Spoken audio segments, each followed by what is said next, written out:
Spurs desperately need a new number 10 after James Maddison, our starting number 10, was badly injured in yesterday's friendly and looks like he's going to be out for a long time.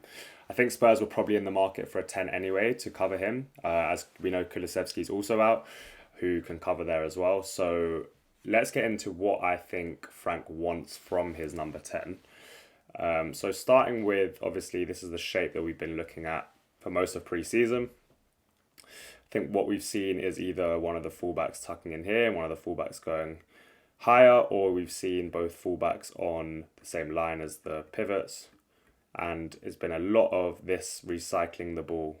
And that is, as we know, to draw opposition in so that we can then create those artificial transitions to turn the opposition and really exploit spaces left when they come and press us.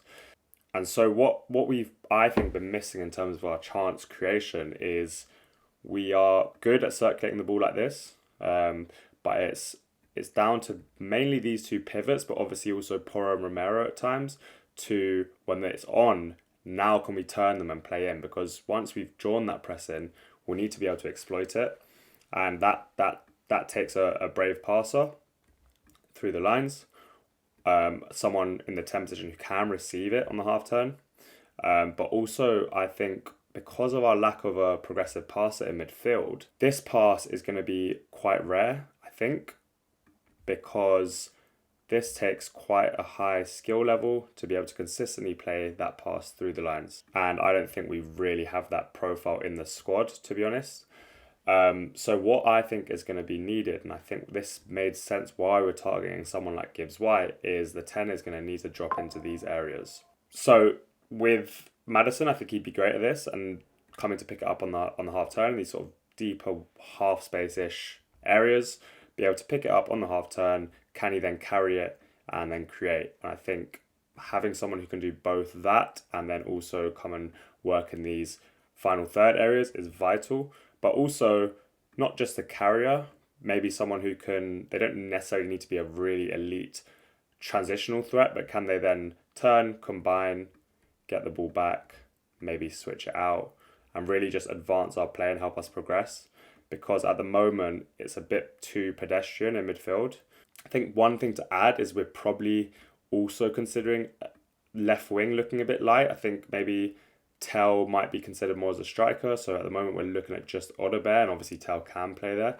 So I think they may even look for a player, either they'll look for two players, one who can play left wing, one who can play 10, or they'll look for a player who can play 10 and left wing. So that's one thing to consider with these targets. That obviously the more versatile the player, the better, as long as they can play that 10 to a really good level. I think they will look for someone who can do both. So that is definitely something worth considering, especially because maybe Maddison or Kulusevski might come back and be first choice. And so you'll want that player who's coming in to be able to get minutes elsewhere. So before I get into the targets, I think I'll just quickly talk about the four things that we want from them. So we've got someone who can obviously drop into this deep area is what we need. We need someone who can create once they do then get the ball into the final third, especially when we're facing a low block, when they probably won't need to do more of that because teams will be sitting off us. We probably need someone who can cover other positions just so in the long term they have a role to play in the squad when maybe Kulusevski and Maddison are back. And finally, I think Frank wants someone who's intense, both in possession and out of possession. So what in possession intensity probably means is just that powerful ability to carry, which I've mentioned. I think that's something he'd look for. But also what we've seen Sarr do so well in pre-season is pressing from the front, being able to lead that press, because we've seen the ability or the style of us pressing is with a front two. So can they lead the press? But can they also fight back and win the ball in these areas and then help us advance? So I think that physical intensity is going to be really important for this player as well. Obviously, it's very rare that a player is going to have all four of those things, especially at the price point that Tottenham pay. And also, especially as they're not necessarily coming in as our starting 10, long term at least. So I think we'll look for as many of these attributes in the targets as possible. So before we get into the targets, I just want to remind everyone, please do subscribe. It will really help us kind of grow this channel and bring even more content to you guys. Please also like the video, because a lot of work's gone into this one, and then comment what you want to see next, because I want to bring you as much content, teach you as much about what we're trying to do under Frank before the season starts, so everyone goes into the season really aware of how we're going to play. But let's get into the list.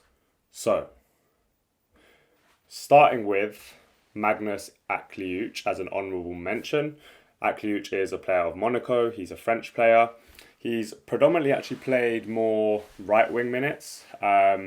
He's a really, really smooth player, a great dribbler, really nice ball striker. I probably don't back him to do the sort of dropping deep role and the progressing role. He's more of a final third player. And I also probably see his long-term development as too similar to Kulusevski's. He does remind me of Kulusevski in the way he plays. Probably a bit smoother technically, but then hasn't got the physical attributes that I think Kulusevski has. But I think an honourable mention because he's a good option. And the other honourable mention I had was Nadim Amiri.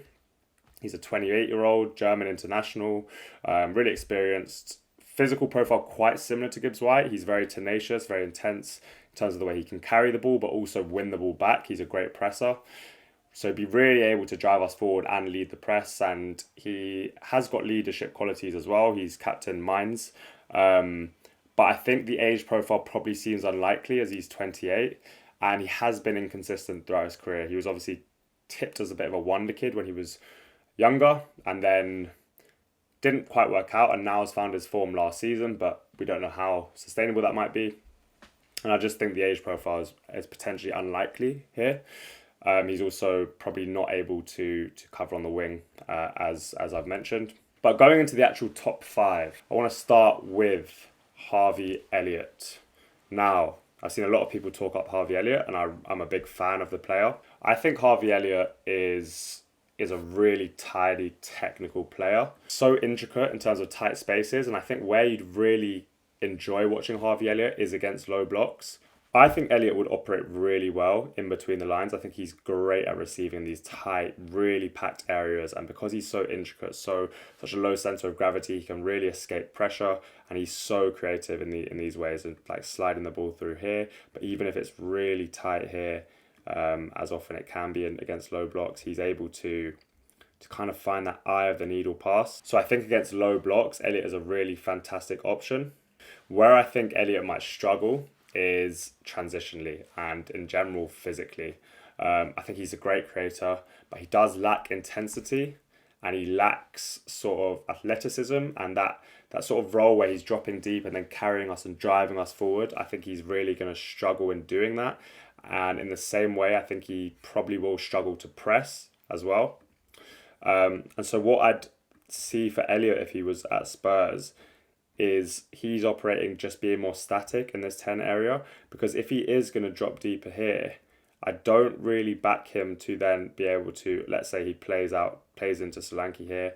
By the time the attack's sort of taking shape, I don't really back his athleticism to get in and then affect the game still. I think you either have him here picking passes or you have him here picking passes. I don't think you're going to get that dual role from him because of his lack of athleticism. I also think he covers the right wing much more than the left wing, and we have Kudus there, we have Kulusevski coming back, we have Brennan Johnson there as well. And so I think overall, I really like him as a technical footballer. I don't necessarily love him as a fit for a Frank system who's going to be big on transitions. My next option that I have is Fermin Lopez. Now, Fermin Lopez is a La Masia academy product. He is a very interesting one because Lopez seems to, he's not necessarily a La Masia typical product. I think he's got real other attributes to his game. Now, Lopez is really intense in terms of the way he can press. He has a great work ethic, basically, so he'll be happy to kind of join Solanke in this press, really buzz around, a bit like you see Gavi do at Barcelona. But he's also happy to kind of drop into these areas and advance the ball. He is quite intense to do it that. But his main attribute for me is his ability to crash the box, which is quite a different profile for what we necessarily need. He is tidy in these kind of tight areas, so he's able to combine really well, but what he's not necessarily going to do is create massively. So he's not like the kind of playmaker you look for. He's more of a connector, so he could play off Solanke like this, and then maybe follow his pass, and where he's great is arriving in the box. That's his main attribute, and scoring goals. And I do see us kind of lacking that goal threat at the moment, and Lopez would add to that. And especially with Kudus and Odobert potentially being our starting wingers so far, I think Lopez would be a vital kind of influx of goals. But it would require someone to fill in these 10 spaces. And I think overall, just the requirement for him to come and drop deep here isn't going to be optimal for someone who then wants to crash the box. It's obviously a big distance to travel, and you kind of want Lopez in and around the goal. And for that reason, he's sort of number 4 on the list. I do think also he's quite wedded to staying at Barcelona, being a La Masia product. And so Lopez, while a good option, I don't think he's necessarily the optimal option. Third on the list, who I think I've talked up a lot on my Twitter, on my TikTok, and that is Bilal El Khanous. I think El Khanous is just amazing technically. He's one of the best players on the planet technically. He's so comfortable in tight areas. But in terms of El Khanous, I think he can definitely do this sort of deeper progressor because he's happy to drop into these areas. He's got such a good passing game, whether that's kind of splitting the defence with a long through ball or nice combination play. He's really happy to do that. He's kind of the closest thing I've seen to a De Bruyne type player in terms of that ability to create from this right half space and really wrap the ball into a forwards path. But he's also able to carry it because he's such a good dribbler and he's got a good engine on him, and his speed over the short distances at least is really good. He struggles a little bit physically, so you probably want him to kind of release the ball before he faces contact, but he's so good at dribbling and getting out of tight areas that I really back him to do that kind of role. In terms of his out of possession game, I think he is a good presser. In terms of energy and work rate he puts in the press, but he's not going to be a duel winner because he's not the strongest, so he's quite weak physically, and that's why I'd be concerned for him. I think Frank really wants to build a team that's so good in duels, and El Khanous isn't that. While he does work hard, I don't think he's necessarily that. He's also obviously not played at the highest level yet, like some of these players have, and that could be a concern. How is he going to step up? He's also a young player, but I guess the one pro to add with him is that he can play on that left, and that is obviously something we highlighted. He's more than comfortable just because of how technically proficient he is, so he wouldn't be a player who'd play out on the touchline. You'd want him in these areas with allowing Udogie to overlap him, but he's so good at chance creation that he would sort of drift into these areas and really just open defences up with that passing ability. And I also think his ball striking is coming on a lot, and he could become a real goal scoring threat too, I think, with the right development. So El Khanous is third on my list. I think he's another great option. Going into the top 2 now, which I think are ambitious signings, but I think signings that would be willing to come to Spurs if the money was put on the table. Starting with one of my favourite players to watch last season, and that was Nico Paz. Nico Paz is just a masterful, elegant footballer. He's so good at finding little pockets between the lines. He has that real IQ where he knows exactly where to stand, what body angle to receive on, and just sneaks into like these really nice pockets to really progress play. He's so good on the half turn, as we know we'll need for this player. But what I think Nico Paz has that I really like for this role is that ability to play in these deeper areas. If I just put him in, so this kind of area, and he is a left footer, so I think his angles probably work better on this sort of right side, although he's able to do both. But he's so good at sort of dropping into these areas and a little touch into the right space, and just his angles are always just so on point. Little bits of skill, little bits of intelligent footwork to really angle that run really effectively.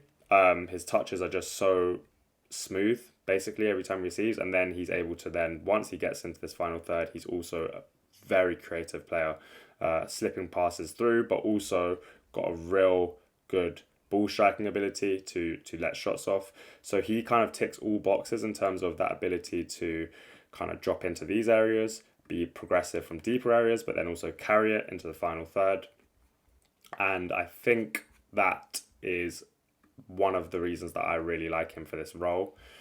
I think the issue with Paz, which is quite a hard thing to kind of put your finger on, but I think that he's the kind of player that thrives in the Serie A because he plays at a slightly lower intensity. And I think players like him who are really smooth, he reminds me of the likes of Pastore, the one who was at Palermo and then PSG, or a sort of Pablo Aymaris, that really elegant number 10s who want to play the game at their own speed, kind of like the slowness of the game, and they can really dictate the rhythm of their game. And I think Nico Paz really suits that, and I love watching players like that. I don't necessarily know how well he'd cope with the transitional and the physicality and intensity of the midfields in the Premier League. I'm kind of picturing him up against someone like Caicedo or Declan Rice or someone like that, and I'm wondering if he could really kind of operate to the same levels against players like that. And I'm not saying he can't, that would just be my only concern. Because I think elegant players like him always suit the Serie A because it's nice and kind of tactical and really about your intelligence. And I think he suits that to a T. So that would be my only concern with Nico Paz. And also I'm hearing that he wants to stay at Como to kind of fashion a move back to Real Madrid where he previously was, which also would be an issue and obviously getting him out. But in terms of just that ability to drop deep, be so elegant to get out of spaces and then carry the ball and then be an absolute outrageously good creator in the final third. A wand of a left foot, just an absolute joy to watch, really, Nico Paz. So he's another fantastic option. Then moving into my number one option, which I don't think would come as a surprise to many people. He's a top player, which is Xavi Simons. And obviously Chelsea have been heavily sniffing around Xavi Simons. But it seems like the deal might have stalled. And we have been linked this summer. I don't know how much wages he's after, but I know the price tag is definitely undervalued in terms of his abilities because he is just a top player. Now, Simons can play both the left wing role and the 10 role to equal comfortability, I think. If we take a look at the tactics board, I think he's more than happy to play out here.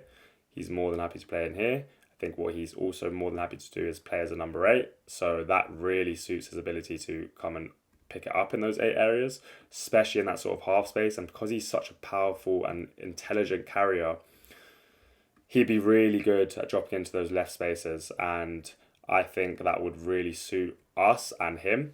And I think what I love about Simons most is how intelligent his decision making is. He never makes the wrong decision in my eyes. He's just always knows exactly what to do, who to slip it to, whether that's he gets outside the box and the defender follows the winger, then he'll have a shot. If the defender kind of presses him to the ball, he'll know to slip that through to someone who's more available. It's almost like time slows down for him in those really decisive moments.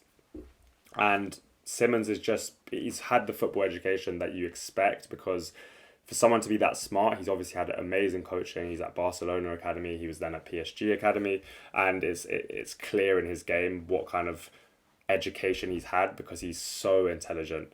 And what I really like about him as well is his ability to duel really well. So I think what we're looking for from Frank's point of view is someone that can really lead the press, and I think Simons will be so good at that. He's really intense, he's strong, he's able to win the ball back and then create.